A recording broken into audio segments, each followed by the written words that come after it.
that was a fun fiasco we just had a little bit earlier. So yeah, like technical difficulty. Literally an hour of trying to make it work. Yes, I've like kudos to Shoreline on all fronts, man, because there are times when we have technical difficulties, whether it be the internet, whether it be our recording equipment, whether it be the recording connection, something hiccups along the line, and we spend the better part of an hour trying to figure it out. And usually when Shoreline's around, he just like figures it out in a snap, and he's currently out on a work trip, and we're really finding out like how hard his job can really be. So yeah, it's not easy, because I can tell you, after about the 5th try, I was about ready to rage quit and say, let's just try it again another day. Right. That's exactly me too. It's like, all right, one last go. Let's give it a whirl. Oh, thank God it worked. So the nitty gritty of podcasting for everybody out there. So if anyone ever behind the scenes, I know it's not just a silky voice and a handsome face, you know, it's a lot of blood, sweat, and mostly tears. Mostly tears. And we were talking about this after a previous episode where we had a guest on, Stig, who just like really poured the passion in about aviation, about loving what you do and just giving it your all and stuff. And he talked some really good stuff about us, and it inflated my head a little bit, not going to lie. Thanks again for that, Stig. But in the midst of having the episode and hearing him talk like and just pouring his passion, I felt a huge burst of imposter syndrome. And yeah, I think we had talked about it when we had finished recording that day. I think it was like the next day. I think I texted you and said, "Hey, keep thinking about all the kind things Stig was saying about us, and I feel like a fake, you know, compared to somebody with that kind of prowess and that motivation." I got to tell you, there's some days where I'm like, I am not that guy, you know. Right. I just want it all to burn. Yes, absolutely. And when he was very humble about it too. He says like, I'm just a wrench, I'm just a mech, I just do the do. And I'm like, I don't know, man. Like, again, kudos to him because of everything that he does, everything that all the people that he mentioned on that episode do. Just off the wall, fantastic work. And in the midst of hearing him being passionate and seeing and knowing who those individuals are and what they do, it really did pour on that imposter syndrome. And then not an hour before this episode even started, we were having issues with getting our equipment rolling, and it really just amplified that notion. So I think today it's kind of a good idea to just kind of explore that emotion just a little bit. Like what is imposter syndrome? What sort of stuff what does it lead to? What some of the symptoms are, and then like just how we just combated it, like not an hour ago, and how we. And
Yeah.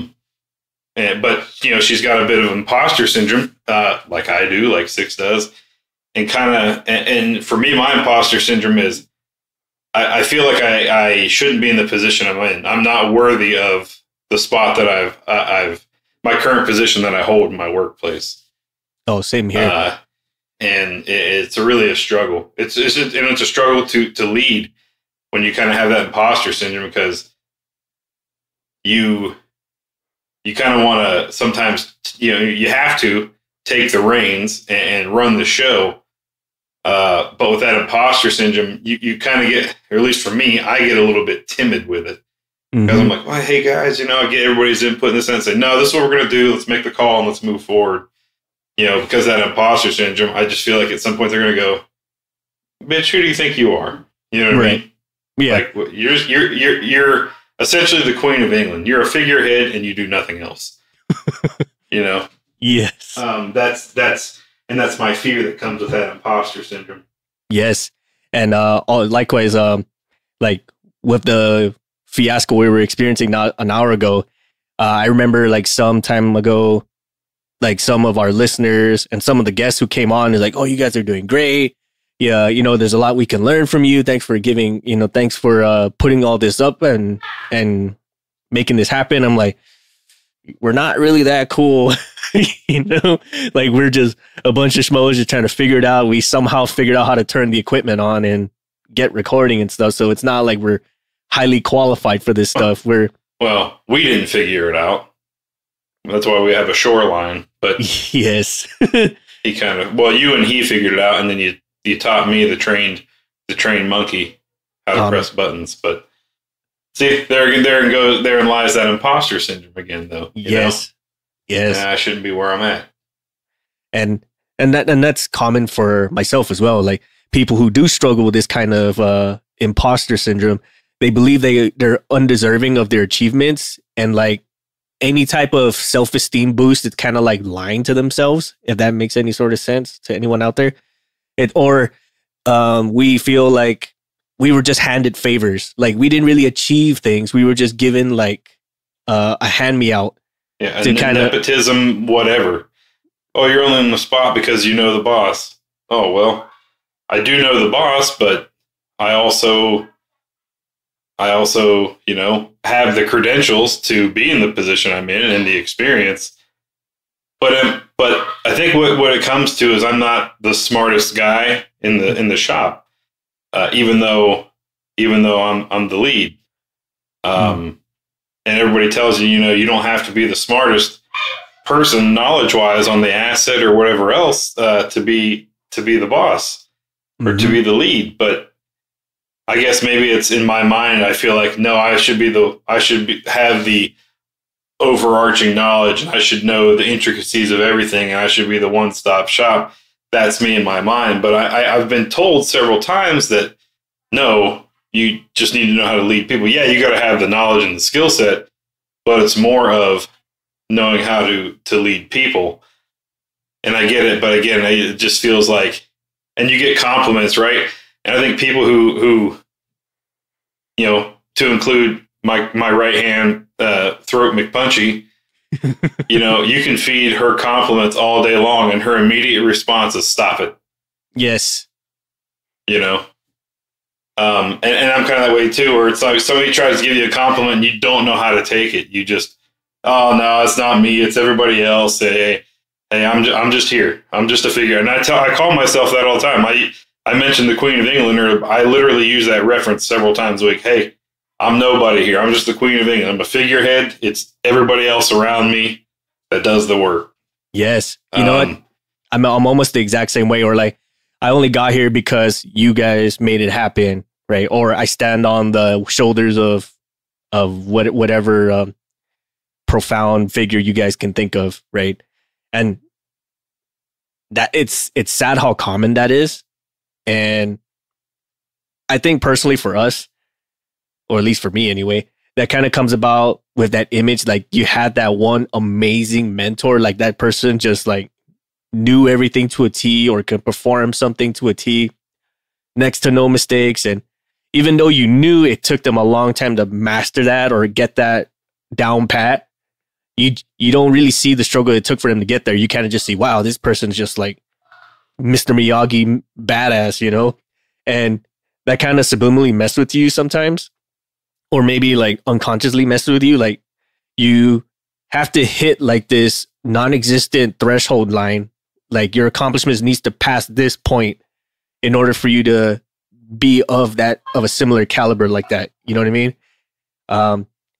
There was I'm not sure how true this is, but I heard something along the lines like Albert Einstein himself probably one of the smartest minds in all of human history, like had something like this where he felt like his work was just copying someone else before him, or he was just expanding on someone else's hard work. And even though he invented or he really drilled down some theories that pretty much revolutionize our future or our present today.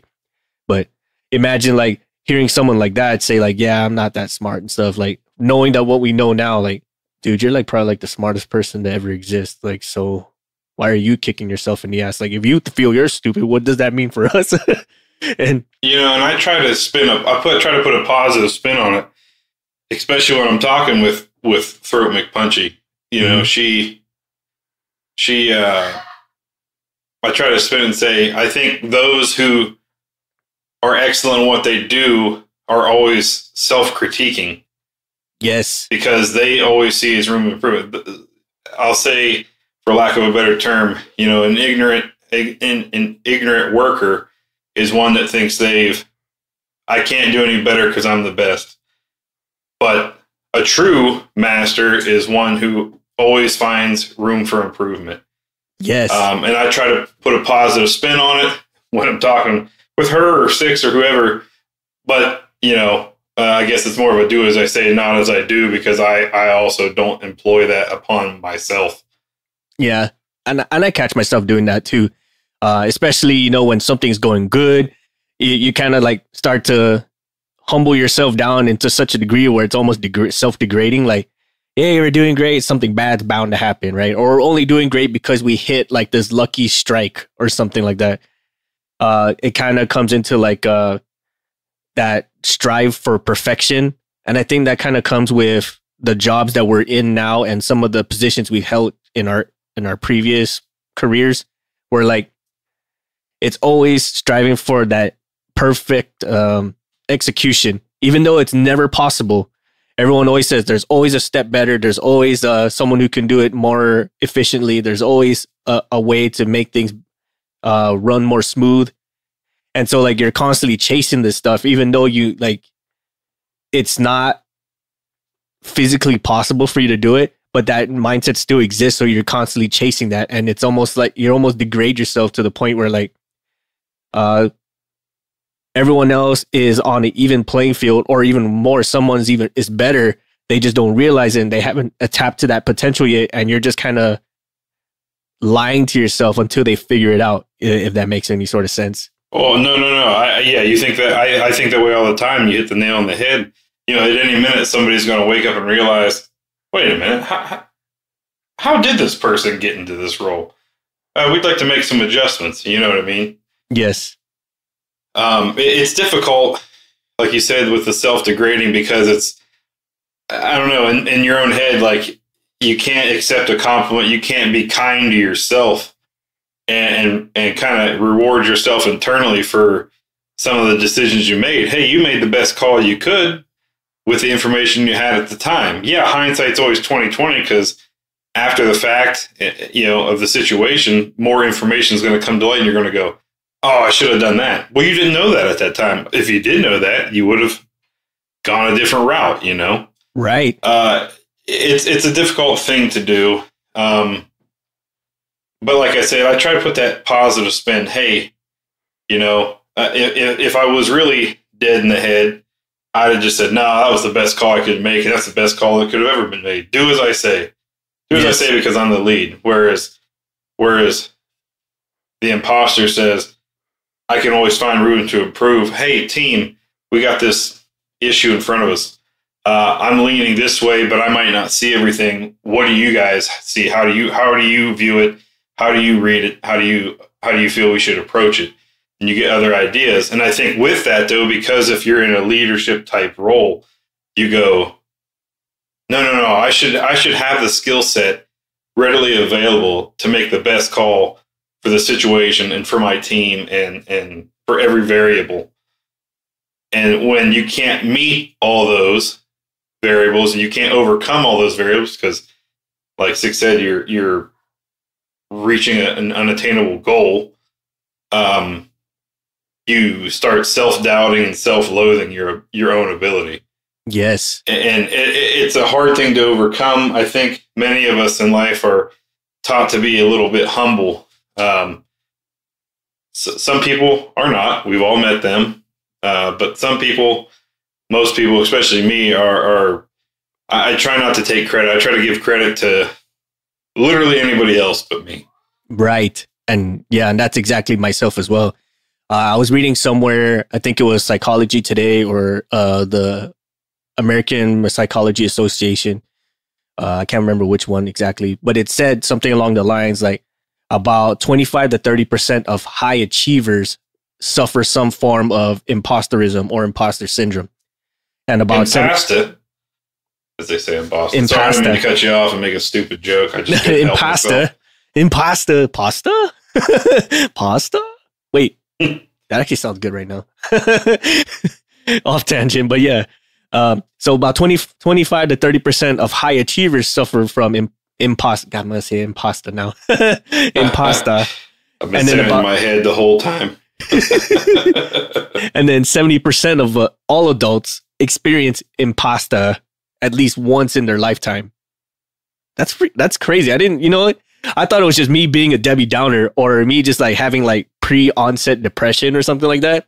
Like, I just don't feel like this is mine.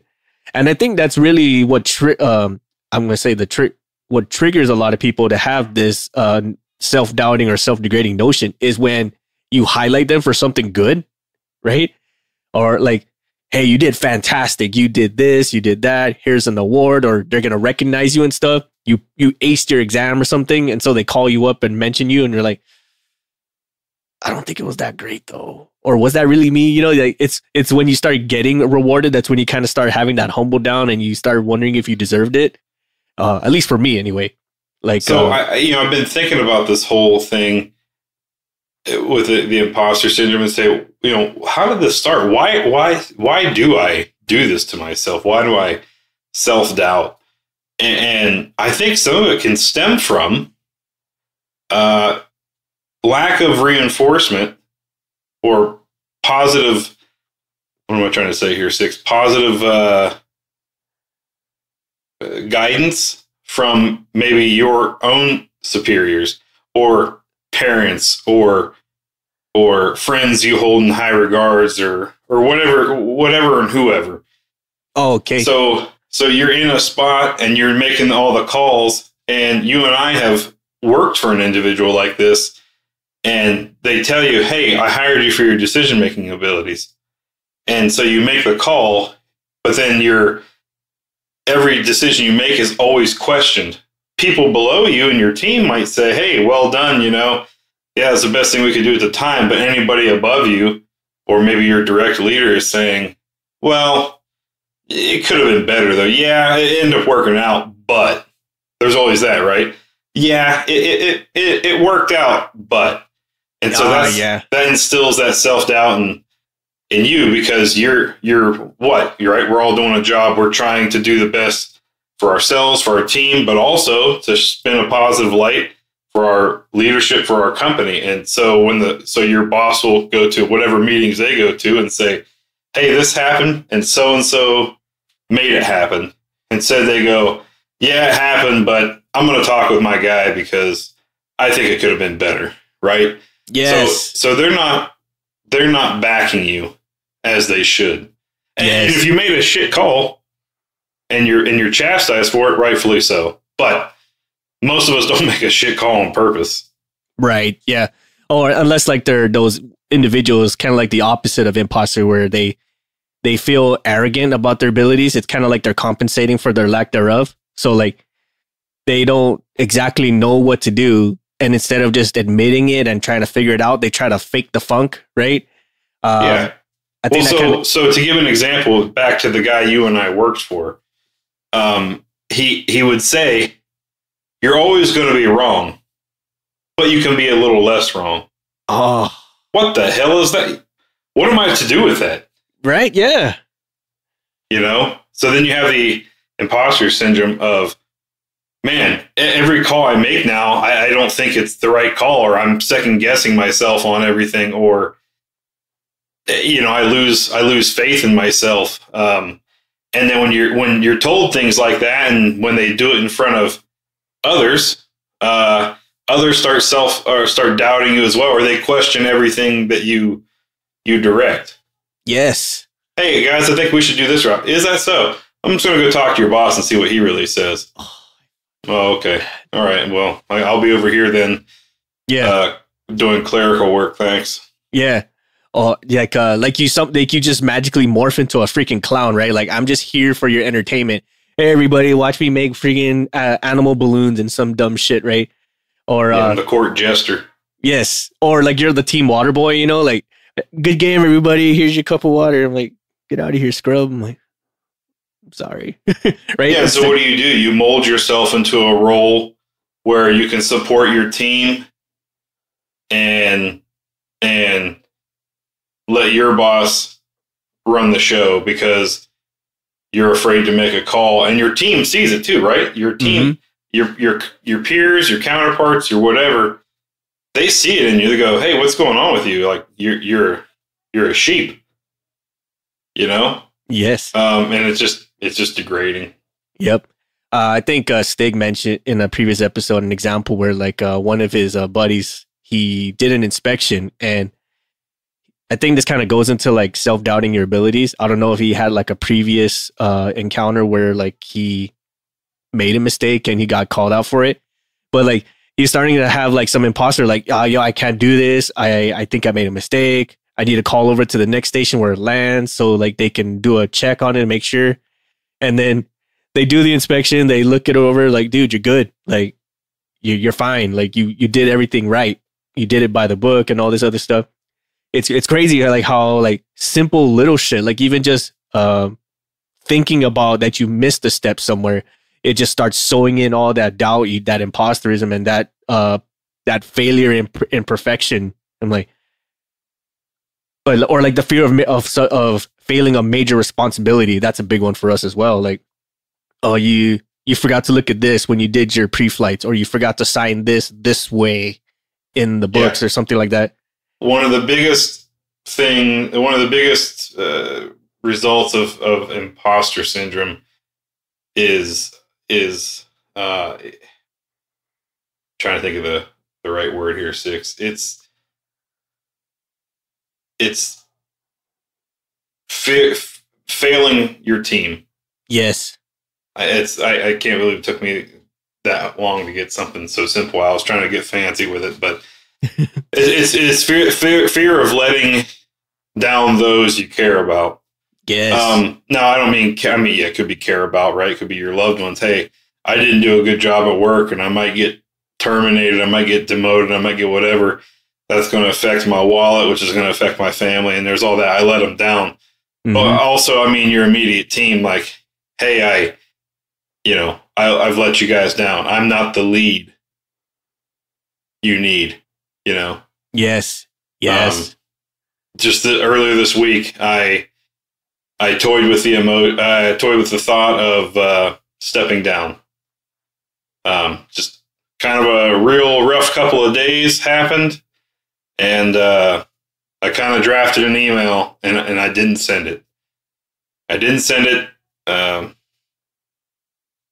Talked with a couple people, and they said, just sit on it, man. Don't make any decisions yet. Just sit on it. Think about it. We're here to support no matter what you want, but we'll do, right? So you got a solid team, and if your team and some of your team, whatever, they go, hey, we don't see in you what you see in you. So that means something, right? So that's why I didn't send it. Still sitting there in the drafts, though. Yeah, and I feel the exact same way, especially when people give us positive feedback about the show itself. Like, you dudes are fantastic. You guys are helping me get through XYZ and stuff. Like, I honestly, like, I get the feel good bomb. Like, heck yeah, man. Like, I'm glad to hear it and this and that. But at the same time, it's like, am I even qualified to give this kind of advice, man? Like, did I say it the right way? Am I really worthy of that praise of yours? Right? Is somebody going to make a life decision off of what I said and then come back to get me later? yeah, to haunt us, you know, and that something like that. And I'm sure everyone out there has experienced something like this. Like, did I make the right call? Am I qualified to make this? There's someone out there who can do it far better than I can, and I'm just that random number pick that they just so happen to come to first. And a lot of times that can get daunting. And MVP and I have mentioned this, and MVP himself says, I got one sitting in the draft because there are times where I just don't feel like I'm up to par with it. And yeah, let me just stop kidding myself at this point. Yes. And let me be the one to pull the trigger rather than somebody else pull it for me. Right. It's kind of like, let me put it down softly instead of someone put me on blast, right? Where everyone and their mother now knows about it. And now I'm all of a sudden the joke of the town, or I'm like the class clown for all the wrong reasons. Yeah, but I'd rather sit in purgatory than hell. Yes. You know? Yes. So like, that's go great. ahead. Yeah. Sorry. That's just how it is. Yes. And so how to overcome all this stuff, I'm going to say, at least for you, MVP. Before we get into that real quick, do we actually ever give what the definition of imposter syndrome is? I think we kind of have, but all right. So just so everybody knows, imposter syndrome, it's the feeling that everyone else knows exactly what they're doing, but you feel lost. You have this fear that people around you are going to figure out that you don't know what you're doing, and they're going to expose you as a fraud. Yes. Yeah, I definitely feel a lot of that. And I feel that all the time, especially with work. I feel that with the show. I feel with all sorts of stuff. And a lot of it, it just kind of stems from that chase for perfectionism, or certain careers that we've had in our lifetime has all been competition based. Like, it's either you compete, you conform, you compete, you perform, or you get washed out. I'm like, oh man, like, so you got to have like this constant mentality that you got to produce something like a far better quality than the next person, or even yourself, even if it's 1% better, like that's better than the last time. And you got to constantly keep doing that. And it's kind of like, I think that's what drives a lot of it, or at least for us anyway, like that strive for perfectionism. Like, it has to be perfect 100% of the time. Every single time you do it, it has to be repeatable. It has to be reproducible, and it's got to be teachable. Like, shit. Right. That's when we really start turning into the class clowns. Like, oh, okay. I mean, I can't really do this, but look at this trick. Hey, look up, reach under your seat and grab the goodie bag, everybody. Yay. I'm like, no, didn't work. Shit. No, nobody. If you go to the parking lot, you'll find a car. It's already yours, but you're welcome. But it's there. But you're welcome. Who stole the rims? Anyways. Anyway.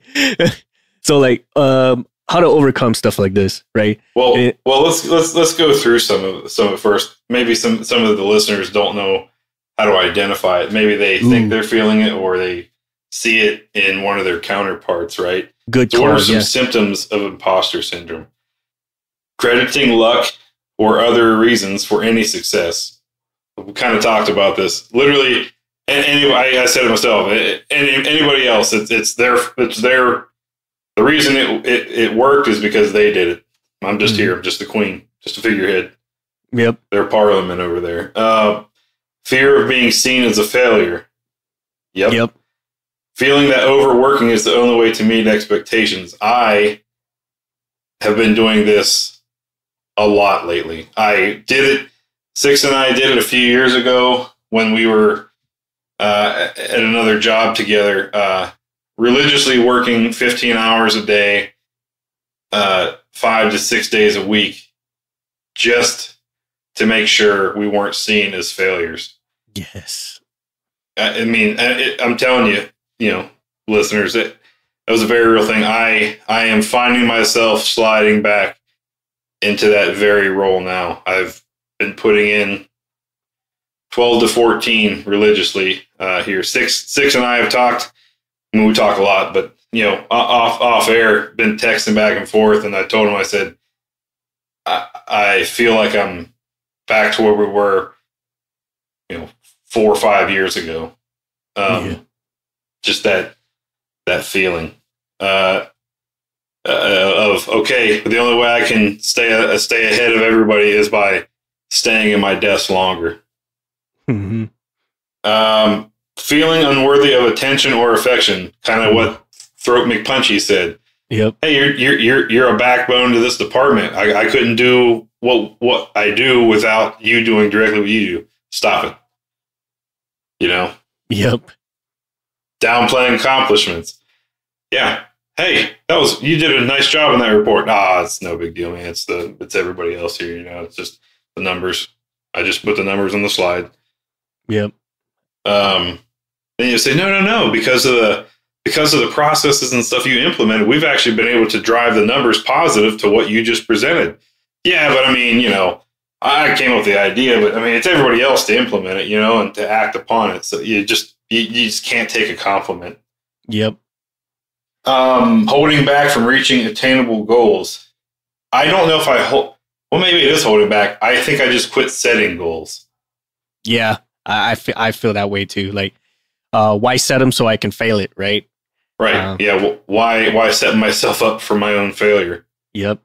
And a lot of the stuff, they can manifest themselves in different ways. Like, say at work, which is what we've been saying. Like, you attribute your success to luck. You owe your abilities to someone else's work ethic. You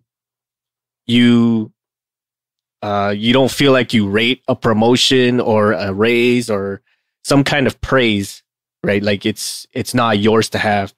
And then like what MVP was saying, like you will overwork yourself just to feel like you're in that zone of expected.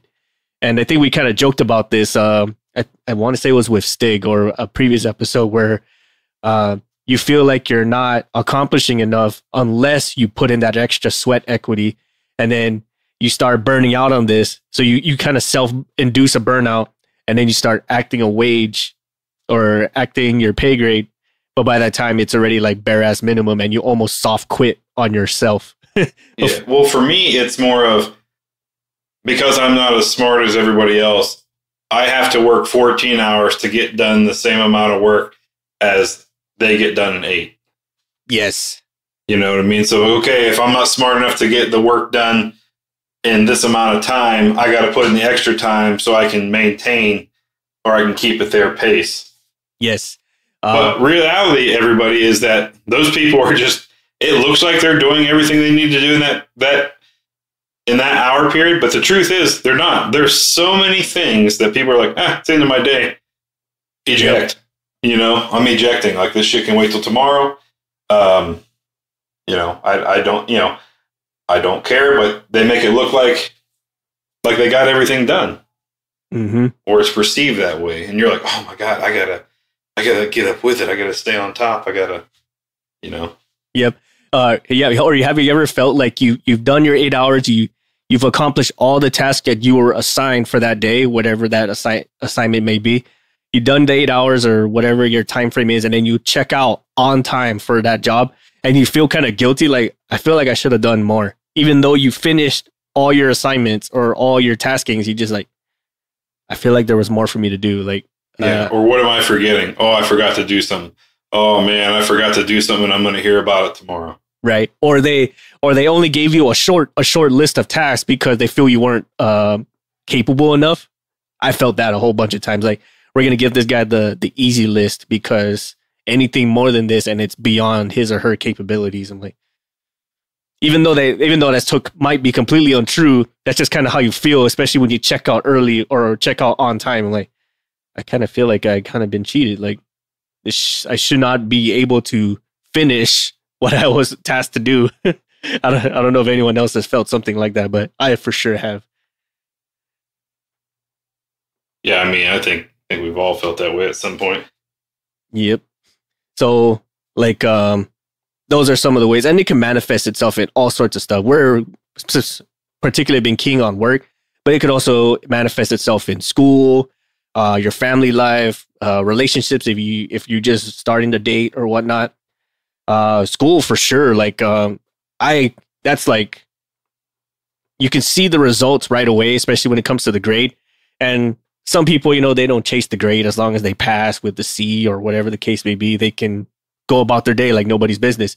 But then you have like some individuals who like they just have to strive for the A, or they have to strive for that 100%, and any less than that is almost like, who are you? Like, why didn't you put in the time to study? I guess you didn't study enough. I guess you got to crank in more hours or stay up longer to figure it out. And it's almost like unforgivable for you to do that. Like, how dare you get less than what you strove for? And so you start doubting yourself and start sinking lower and lower. Yeah, I mean, it's never a positive response. Yes, from you to you, right? It's your own worst heckler, if anything. I remember seeing people who put that as a spin, right? Like, I'm my biggest critic. Sure, if the criticism is constructive, but I myself, when I criticize myself, I like almost bully myself, if that makes any sort of sense. Like, I'm almost ready to steal my own lunch money, if that makes any sort of sense. Like, I'm like, what's the movie? Not Liar Liar, the other one. Holy shit. It's with Brad Pitt. God, I'm blanking right now. Fight Club. Jesus. Like, he thinks he's fighting with Brad Pitt, or Edward Norton thinks he's fighting with Brad Pitt, but then you see the security footage, he's actually beating himself up. That's kind of like how I feel when I criticize myself, or air quote bully myself. I just feel like I'm having a street fight with this personality of mine. And when you see the footage or whatever, it's just me like whooping my own ass, really. Yeah, just me in the parking lot beating the shit out of myself. What's wrong with this guy? Like, he's freaking breaking down. Like, dude, are you? But no one stops me, right? Yeah, he's having a mental breakdown. Everybody else just whips out their phones and starts recording. Check out this fool. Yes. And they're TikTok famous. Right. A guy whoops his own ass. Like, I don't know who won. I hate you. So, like, how do we overcome this stuff, right? I know we kind of put that off, but it's good that we address like the definition, some ways it manifests. What are some key examples, right? Either yourself or someone in your workplace or environment that may be going through this. But so, like, how do we overcome this? And we've kind of already said that compliment bombing, or giving compliments, is kind of, if you say it wrong, it just aggravates the issue more. And it's like almost with any kind of challenge, it has to start with the person themselves. Like, their mindset has to be receptive to change, like change in the way they see their abilities, the way they see their achievements. And you kind of understand, like, when you start feeling that notion of being a fraud, you just don't feel like any sort of accomplishment is yours to have. So it's like a touchy subject to just give the person like the acknowledgement or the awards they actually rate, but they have to be willing to accept it, if that makes any sort of sense. It's kind of like you got to start understanding your achievements as a point in time, right? Instead of just like, well, I don't deserve it. Just like, well,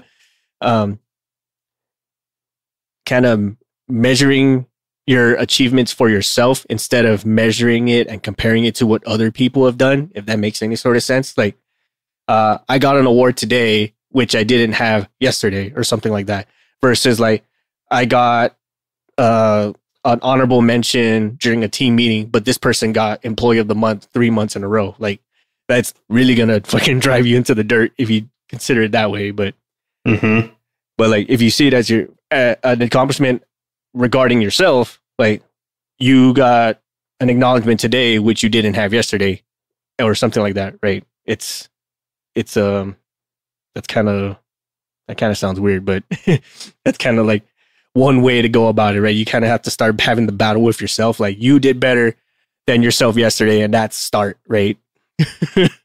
Right. If that makes any sort of sense. I'm like, that's not helpful at all. Six, what the fuck?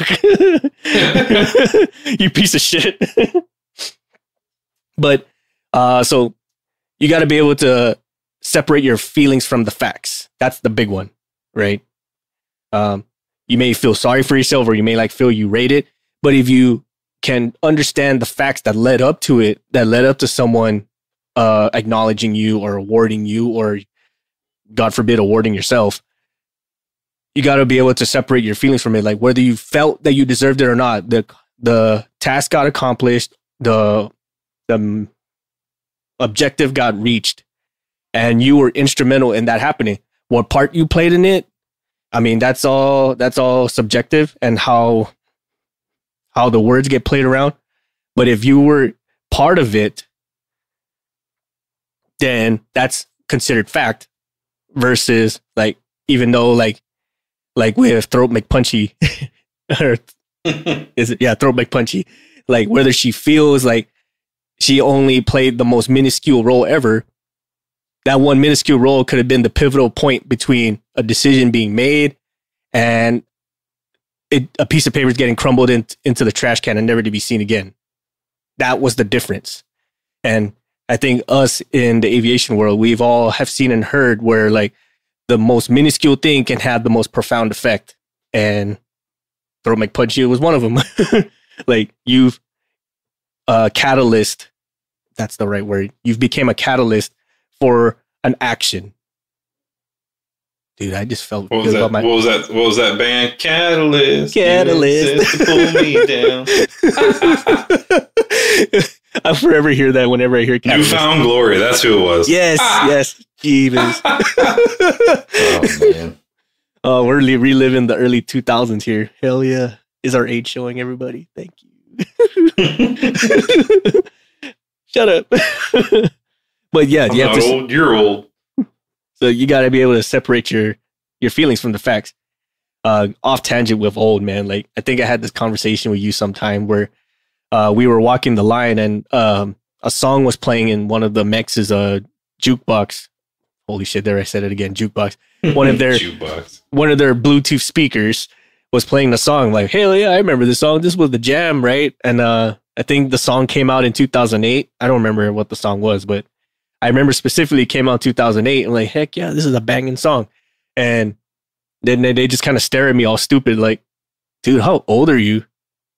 And I'm like, what? Like, this came out like 2008. That was like 3 years ago. Like, dude, it's like 2018. Well, yeah, I mean, yeah, I was like, oh man, I remember this came out. I was in Iraq, and they're like, really? Yeah. They're like, how old are you? And you tell them like, well, how old are you? Like, oh, I was in 6th grade in 2008. What? Yeah, and that was exactly it, right? Like this 2008, that was like this came out like 3 years ago. Like, dude, it's 2018. Like that was like 10 years ago. And then you start looking like, no, it wasn't. Hold on, 2018. Holy shit, it was 10 years ago. Yeah, I mean, it's just like that. So like, go ahead. Sorry. Let's just say the next part is stop comparing. Ooh. That's a tough thing to do, right? You see high achievers or who you perceive to be high achievers and you want to model yourself after them. Hey, they're successful. Whatever they're doing is working. And I need to do exactly what they're doing for me to be successful. But it's not a one size fits all. You know, You got to take the best of everybody you're working around and modify that to fit you. Mm-hmm. You know, if you go around comparing, what was the, maybe it was an Einstein quote where he says, a monkey's a monkey and a fish is a fish. But if the fish lives its whole life believing it's worth based off its ability to climb a tree, it's not going to go very far. I butchered that saying, everybody, but it's one of those things. Like you can't compare yourself to. We're different. Yes, I'm a fish. 6 is the monkey. The test is climb a tree. 6 is up there throwing bananas at me. Come on, you stupid fish, climb the tree. I can't. I don't have hands. I don't know what you want me to do. I'm Finding Nemo. I got one good flipper and one kind of small one over here. Like he touched the butt. and when you hear stop comparing, that's kind of like saying to somebody like stop being sad. Like, okay, that did not help the situation. Thanks. Yeah, it didn't help. Okay, thanks, friend. Thanks, dude. But an example is kind of like turn the imposter syndrome on its head. And we've kind of talked about this, like with the Kobe Bryant quote, like the haters don't hate the good ones, they hate the great ones. So Right. it's kind of like with the imposter syndrome, like only high achievers have imposter syndrome. I'm like, Jesus. That's interesting. That's an interesting way to think about it. Right. Only those who are high achieving have imposter syndrome. Wow. Right? It was like, or like true imposters don't have this feeling, right? Like, dude, that's profound. Like, I need to write that shit down for my damn self, man. Yeah, that's actually a really, really positive way to think about it. Like, why do you have imposter syndrome? Because you think you should be better than you are, and because of that, you continually, have a high output. Oh, well, what about that guy? Yeah, they're the epitome of an imposter, but they're a joke. Yeah, But they don't see themselves as a joke. Just they have confidence, I guess. right. Or they're no, not confidence. What is like? I want to say arrogance, but I think it's more than just arrogance. Conceited? Yeah, that's it. Conceited. Yeah, I mean that might be arrogance, but yeah, same thing. They're faking the funk so well, or it's like that Metallica song that you lie so much you believe yourself. So Yeah, that's right after the song "Sad Patrol" comes on. Sad Patrol. FYI, we're bringing that back. Like, if any of you have heard from our way back episodes, that was like one of our things where when the song Sad But True comes on, the first thing that pops in our heads, and I think we've joked about this from time to time, we think we hear Sad Patrol. And that's Sad Patrol. Sad Man, Patrol. I don't want to be on that patrol. Like, wow, that kind of sucks. Another one is to talk to other people, right? Now, you're not just going to talk to people who are just going to echo chamber everything you say, right? Like, No, you want somebody who's going to provide some legit feedback, whether it's good or bad. Hey, you're worthy of being in the spot you're in, but here's some areas you need to improve on. And one of the things might be stop doubting yourself. yes. And the reason why I say like echo chamber, because we all have that one friend, right? Who's just going to talk the best of what we have to say, right? Like, everyone's got that ride or die friend. Like, you can be like completely in the wrong, but they'll still support you, right? Like, let's go rob a bank. Fuck yeah, let's go do it, man. Like, that's a terrible idea. You should totally How not many do that. banks? Oh, shit. Oh, I was only thinking one. Like, oh, go big or go home, homie. Like, Are we doing armed robbery or are we just putting ski masks? What are we doing here? please don't do that. Don't do that. But yeah, like, talk to someone who is knowledgeable or someone you can trust, and preferably someone who's not afraid to call your bullshit too, right? They can give you positive feedback or constructive feedback, but they also won't stroke your ego about it. Like, hey, you're doing great. You need some work on these areas, but hey, you're still doing great, or you're doing pretty good for yourself. Not just like, oh yeah, that person is wrong. They're erroneous on all counts. They don't know what they're talking about. You're the shit, and they should know it. Like, that didn't help any, but thanks for the pep talk. Yeah. And then, probably one of the most profound, and I think everybody and their mother is scared to do this, is talk to a therapist. Sometimes, like the support system you got, the work support you have, the inner self-help that you have is just not working, or it's just not enough oomph to kind of get you going. So or it's just an unbiased third party, right? They don't know you. They don't know your family. They don't know your work environment and your work family. They're just there to tell you as they see it. Yes. And that's another thing I like about with having third parties who have no clue what you're about or what you do, because you have to take that time to explain what that is, right? And in the process of explaining it, you kind of like eliminate the self-doubt without directly acknowledging that you just did it, right? Like, what do you do? Oh, I fix airplanes. Well, how hard is that? Well, it's pretty hard. It's super hard. In fact, like, if I make one mistake, people can die. And then that person can just be like, so how many planes have you successfully, made fly, like, oh, about a couple hundred this month, right? And then the math starts working itself out, and you're like, holy shit, man, that was pretty damn good. Hell yeah, right? But it's stuff that you never would have thought initially because everyone else, it's so drilled into them, it's so routine that they don't think about it. And then you come to that third person, whether it be a therapist or just someone who has no clue what the hell you do, and you start explaining this stuff, and you almost subliminally answer your own questions. And then, isn't it weird how they do that? Where they're like, they'll just ask something, and then you end up coming to the epiphany on your own. You're like, kind of Jedi mind trick you just pull on me, right? I'm here for you to tell me stuff, not for me to tell me stuff. Right? What am I paying for? Right. But and I think that's kind of what therapy is, right? It's not just like some doctor reaching in your head and taking out and untangling all your feelings and stuff like that. It's more or less in a scientific, structured way to help you, guide you to the answers that you possibly already knew yourself. You just didn't know about it because you got so much clutter in your mind, right? Or other things that they have, other tools that they use to help you pave the way so that you don't have to experience this all the time, every time. I think they do the same thing with trauma patients, where like they help them like unravel some of the doubts that they have, what drove those doubts, and then like how to handle it when it becomes too aggressive, like when it starts inducing those anxieties or those triggers, and like how to like navigate your way through it without losing your absolute shit. and hey, we're advocates of that. If you should totally see a therapist, and I mean, if you can totally afford one, that is, because that shit can get expensive.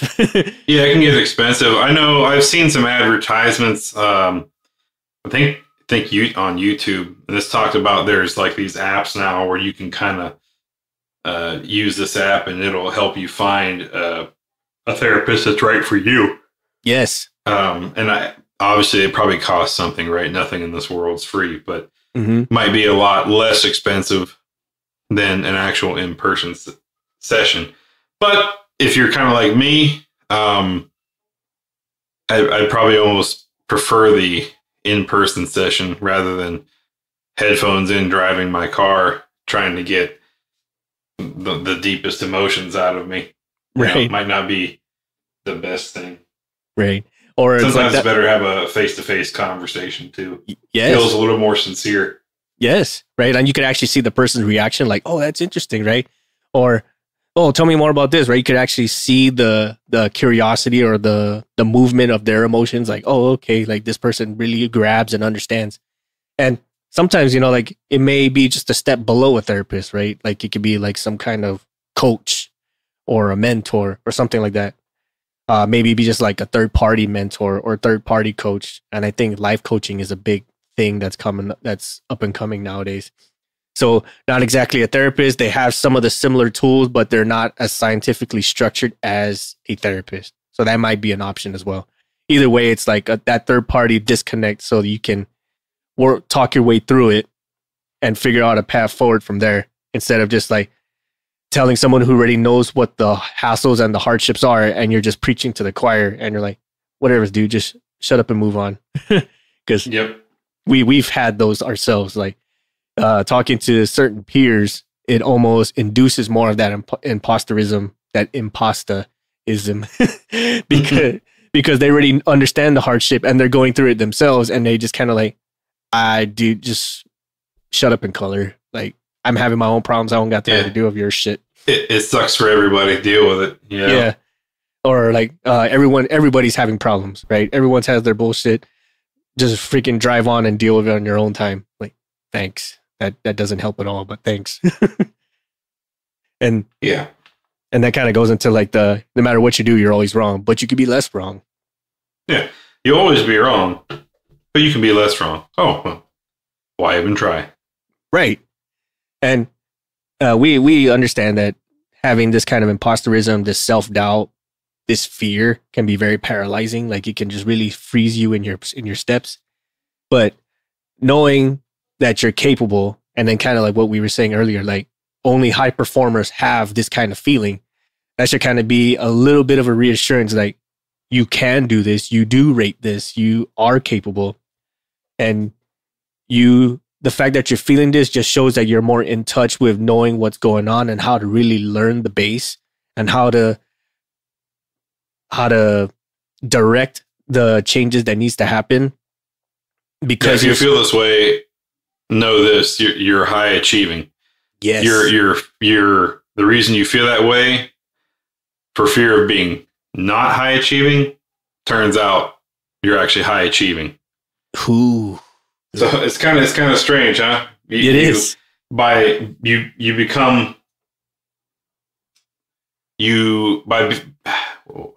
butchering words again here. Your fear, because you're so afraid of being non-achieving, you hard right into high achieving, but you don't feel like you are because you're always striving for better. Yes. And you should. We can all do better in some regards, but you shouldn't beat yourself up over it when it didn't turn out exactly how it did. Still had a positive turnout. You're doing good. Right. And if you made mistakes, you made mistakes. As long as like you did everything possible to not make it on purpose and you turn that into a learning experience, then the mistakes are a learning experience, right? Like I think it was Edison that said it, where like I didn't fail. I just found all these different possibilities of what I shouldn't do. Right. I'm just going to hit you with the old Bob Ross. There's no mistakes, only happy accidents. Only happy accidents. Just a happy little tree, right? And yeah, that's right. Oh yeah. I'm actually picturing that and I was like, you know what? I should probably take up painting. Shit. I'm gonna be all fucked up. It's my happy little hot mess right now. It's a hot mess. We're all just happy little trees, man. Trying to get some vitamin D. Yes. Any final words for this subject, MVP? No, kind of already touched on it. Just try to work on yourselves and not doubt yourself so much. Hey, and I know that's pot calling the kettle black here. I 100% need to do that for myself, and I struggle with it every day. As I told you earlier, I've got an email sitting in draft mode, resigning. Because I don't feel I'm worth where I'm at. If you feel that way, it's normal. There's a lot of us that are there with you. Just type it out and let it sit, and know that as long as you're trying to do your best, nobody will fault you for that, and your team definitely won't fault you for it. You might have less than adequate leaders who don't support you as they should, but you got a team that will. They'll back you 100%. I guarantee it. Absolutely. And again, just driving that point home, like the fact that you're feeling this way just proves that you actually are a high achiever. And if we start from that, and then I feel we can help that along to break that cycle. But let us know what you guys think. What sort of tools and tricks or methods or tips that you utilize to help you break this cycle, whether it be daily, weekly, monthly, however frequent this feeling comes to you. Let us know in the comments. Let us know in our social medias or our emails, whichever way is easiest for you. We're all available in those mediums for you to reach out to us, or join us on Patreon on our Discord, and we can chat it up all there. Like the patrons that we have now, we are like constantly interacting with them. Like some of them have disclosed some of their problems, like personal wise. Some of them disclose some of their professional problems in a manner of which that's easier for us to help without disclosing too much, because there's certain things that we just don't understand about certain jobs. But we're all here for it. We're happy to hear your feedback, and please give us feedback. We love hearing those.